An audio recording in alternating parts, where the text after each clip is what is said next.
Josie's a 65-year-old female with a multitude of health conditions and risk factors, and it's gonna be rough. But we're gonna do a slow, steady, gradual increase in physical activity. So I want her to complete the pre-participation health screening questionnaire as well as the PAR-Q form. I also really, given all of her diseases, type 2 diabetes, heart failure, rheumatoid arthritis, her risk factors for CVD, I really want her to get medical clearance. It's highly recommended. I also think medical supervision throughout the course of the program would be highly, highly, highly beneficial. So she doesn't currently participate in regular planned or structured physical activity. She also has type 2 diabetes and heart failure. So like I said, medical clearance, highly recommended. Her cardiovascular disease risk factors include her age, because she is 65, her family history. Her sister had a heart attack at the age of 60, which is before 65 for females, so that's a huge risk factor. Her physical inactivity, it doesn't directly say she's physically inactive, but given her BMI and all the health conditions she has, she's definitely probably not as physically active as recommended.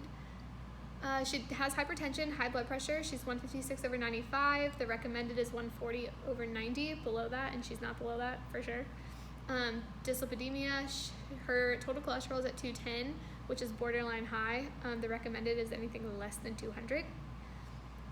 She also has diabetes. She has type 2 diabetes, but her HbA1c is 7%, and which is greater than 6.5%, which is the minimum for diabetes mellitus, which is a whole other disease in itself.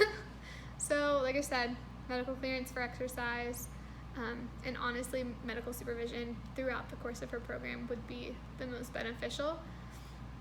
Her resting heart rate is 72 beats per minute. It'll be really important to try to get that resting heart rate down throughout the course of her program, but that's obviously going to take a lot of time. Her max heart rate is 161.5. It's the recommended, but being that she is such a high-risk patient, it would be best to just go off of an RPE scale and kind of stick between 11 and 14. We don't want to go above that because we don't want any kind of horrible catastrophe to happen. I also think an EKG should be performed as best possible, either using like the bulk walking test or the cycle ergometry. Even though the cycle ergometry is not as accurate as the bulk walk test, if she is experiencing too much joint pain or pain in her lower back and leg, that may be best to perform that one. Her body composition needs to definitely be assessed, because given that she is at risk for CVD and does have diabetes, and her BMI is 30.4, she is in the obese range, it's important to assess where the accumulation of fat is, especially if it's around her abdomen, which can also contribute to CVD. It's just important that we gain that baseline in order to make comparisons later on in her program, whether that be the end of the 6-month program or later on. Her weight is 166 pounds, which for a 5'2" female, not ideal. So I think for her cardiovascular fitness, a max or sub-max test needs to be performed, as I said, the bulk walk test, the cycle ergometry. She does have rheumatoid arthritis and low back pain, so it's going to be a lot of asking her what she's comfortable with doing because of that. Along with that, I think it's super important to establish her range of motion for her flexibility, given that she is of an older population and she does have so many health conditions. I think using the goniometer to establish those range of motions, or the sit and reach in a chair, just because she probably isn't as mobile as she'd like to be, to establish those baselines. For muscular strength and endurance, this is where it gets kind of tricky, because she's probably not going to have very much at all. I think the hand grip strength is obviously going to be great, but I also think that functional testing is going to be best utilized here. So things like the tug test, where she stands up, walks 3 meters, turns around, walks back, and sits down. The timing for that will be great. Just the sit to stand test functional things like a sit-up or a step-up or step-ups that she can do for endurance, body weight squats if she's able, just kind of assessing functional movements if she can get them done and do them right and efficiently. As far as neuromotor exercise goes, because she's like, there's really no indication that she's doing anything at all. Just by participating in this, she's going to establish more proprioception and kinematic improvements. I also want to include in her program a daily flexibility routine. Obviously with her warm-up, I want her to perform a dynamic warm-up, do her cardio or her resistance training, and then I want her to perform her flexibility routine, which will change throughout the course of her program to accommodate to her mobility and whatever it is that she's going to be doing. I also want to do some balancing drills using stable surfaces, as well as progressing to unstable surfaces with supervision, though. I don't want her to do anything like too crazy without someone there to monitor everything, because she is such high risk. I mean, all of this really should be monitored,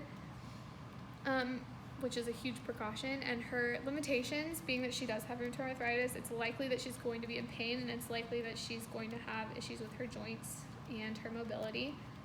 It's also important that we monitor her blood pressure and heart rate, given her previous heart failure and her high blood pressure. We want to make sure that she's able to perform the tasks well without overexerting herself, and that's where that RPE scale is going to be super, super important to look at. For the beginning of the macro cycle, I just want to establish her doing something every other day. So whether that needs to be 10 minutes of walking every other day, followed by her flexibility routine, and then progressing that to, so I want to do that for about 2 weeks, and then I want to progress that to 3 times a week of walking to 4 times a week of flexibility, and then increase 4 and 4, and then increase 5 and 5. And then by that point, we can increase the time of walking to 15 minutes, then to 20 minutes, and then around microcycle 9, which would be within the 5th month, we would see her doing 5 times a week of walking for 20 minutes, followed by 10 minutes of flexibility.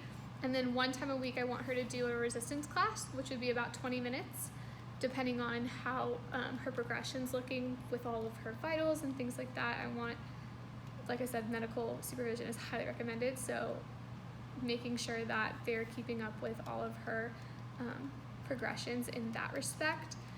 And then towards the end of it, the end goal would be 30 minutes, 5 days a week of walking, 10 minutes of flexibility a day, and 30 minutes of 1 water resistance class. And that water resistance class would be not so much aerobics, but just moving in the pool and using like foam weights and things to kind of provide some extra resistance if needed, but taking the pressure off her joints and still having the resistance there without causing her any pain.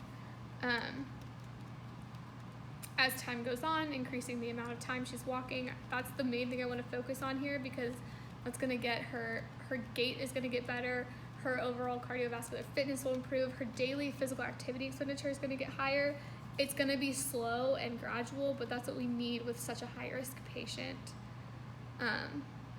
And then after the 6 months, I would like to see her increase to maybe 2 or 3 of those water resistance classes, but still keeping up with that routine of daily stretching and daily walking in order to keep her mobility going. So yeah.